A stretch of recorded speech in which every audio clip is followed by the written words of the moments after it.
Good evening, sir. Uh, I am Mayank. I am pursuing MBA from ITM Business School. The question which I want to ask is that whenever I give a presentation in between my colleagues or in the college, I always have a question in my back of the mind that I am being judged. So, how to overcome the fear of being judged by the third person? I want a suggestion from you which I can implement in my day to day work so that it will help me to grow in future. Put your heart in that presentation, and then your mind will not be in the audience. When your heart is not in your work, then your mind wanders in the world. There is your work, and then there is the world. Love your work, and then you'll forget the world. Your problem is not that you are too concerned with people's opinions. Your problem is that there is no heart in your work. You have made or created a presentation just for the sake of some marks or degree or completing a formality, ticking a box, something. If I love what I'm doing, how will I have the space to worry or wonder too much about what the others are thinking? Think of a cricketer on the pitch. And there's a fast bowler rushing at him. 150 kmph. And there is an audience of 80,000. 80,000. The stadium is jam packed. What if the cricketer starts thinking of these 80,000 opinions? What if we start looking into these 1,60,000 eyes? Will he still retain sight of the ball? Should he look at the ball or should he look into the eyes of the audience? Please tell me. He should look at the ball first. Should his mind be totally absorbed in the game, or should he be thinking of how the audience would react if he misses the ball or hits a six? He should focus on the game, sir. Right. Now if there is a batsman who is all the time thinking of the audience, what do you know about him?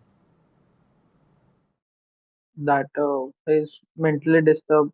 He's not able to focus in the work which he is Don't doing. don't use words like ability and all. Talk of intention. If there is a batsman who is continuously thinking of the audience, what I know is that he does not love cricket. Yes, Right? yes, Boils down to love. Do you love your presentation? That's the not that problem. much. That's the problem. So go deep into whatever you are doing.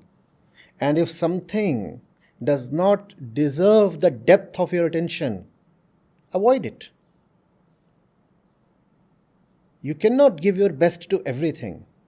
Not everything deserves your love. Avoid those things. But when you choose something, don't be half-hearted. Once you have placed your hand on something, bring that thing to your heart. Let the distance be removed. Half-heartedness is the curse of life. People live as if they are half dead. Lukewarm lives, neither cold dead nor boiling with vigor. Just lukewarm, 98.4 degrees Fahrenheit. That's lukewarm. Let there be some temperature. As a young person, you need some heat. Are you getting it? Yes, sir. And that's the job of love. That's the job of love. It gives you warmth and something beyond warmth.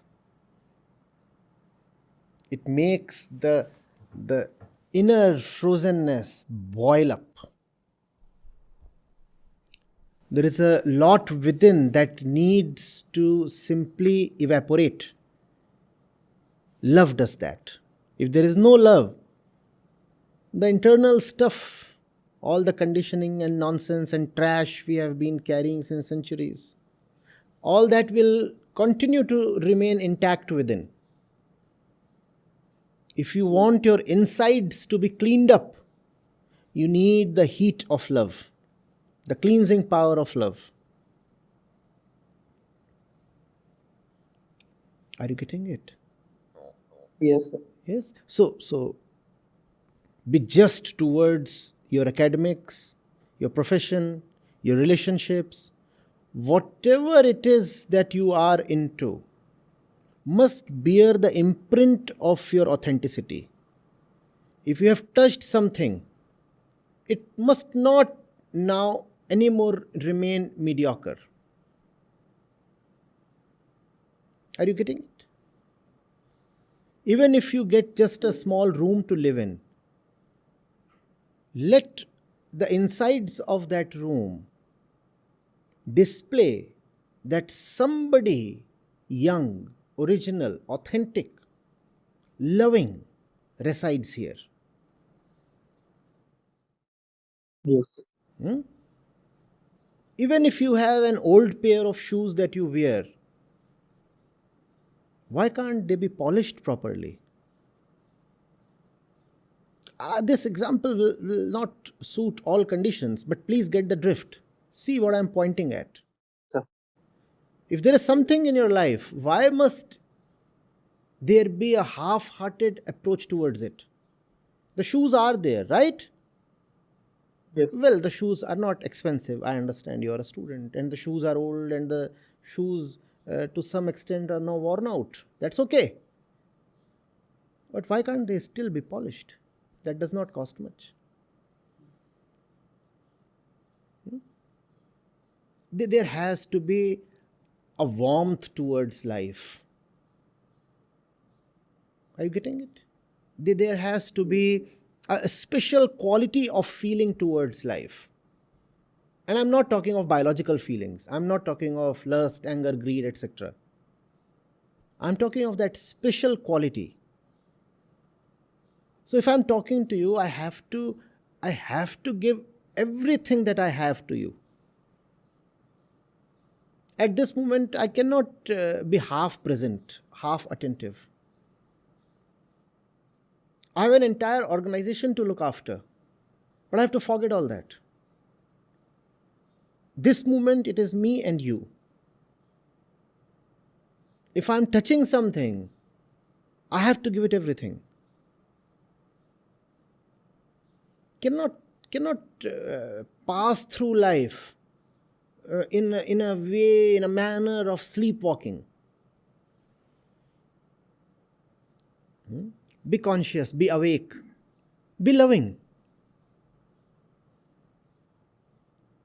That presentation is not just presentation. That's a period of time, and that's your life. If you cannot be immersed in your presentation, then you're missing out on life itself. Are you getting it? Yes, sir.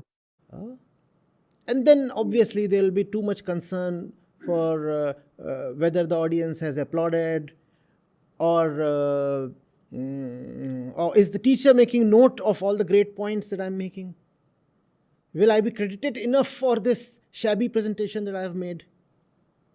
Allow me the liberty to call it shabby because I have been through the academic process. Yes. Both as a student and as a teacher, a professor. I've been through all that. So I know how teachers operate. I know how students think. We are all just going through the motions, aren't we? Yes. As if we are waiting for some special day in future. Today does not mean anything. Today let me just somehow tolerate the time. Please let me somehow just complete the formalities today.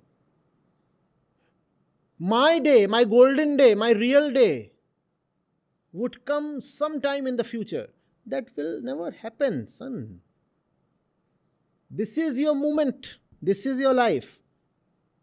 That presentation is everything. That presentation is everything. When you are making that presentation is not just the most important thing in life. That is the only thing in life. How can then you tolerate to be divided? Half your mind is busy just scanning the audience. Oh, is she smirking? Is he sleeping? Is he making fun of me, that one at the back? Do I see derision on the teacher's face? Divided. No, you can't afford to be divided.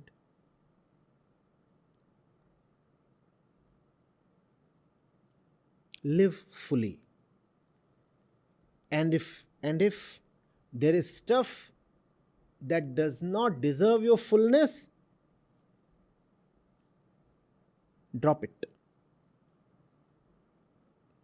Just drop it. Have the guts. Because I fully agree that not everything in life deserves the wholeness of your love. You have to be discreet. The point when you can be unconditionally loving towards everyone and everything comes way later in life. At that point, there are no boundaries. When you reach that point, then you don't have to make distinctions. But standing where you are, you must learn to make distinctions. You have to be discreet. You have to see what is it that deserves your time, energy, love, attention. And when you discover that, you plunge into it. You immerse yourself. You sink into it. You allow yourself to be drowned. You allow yourself to fall dead. Dead in terms of your concern for the world. I am dead to the world because I am immersed in my work.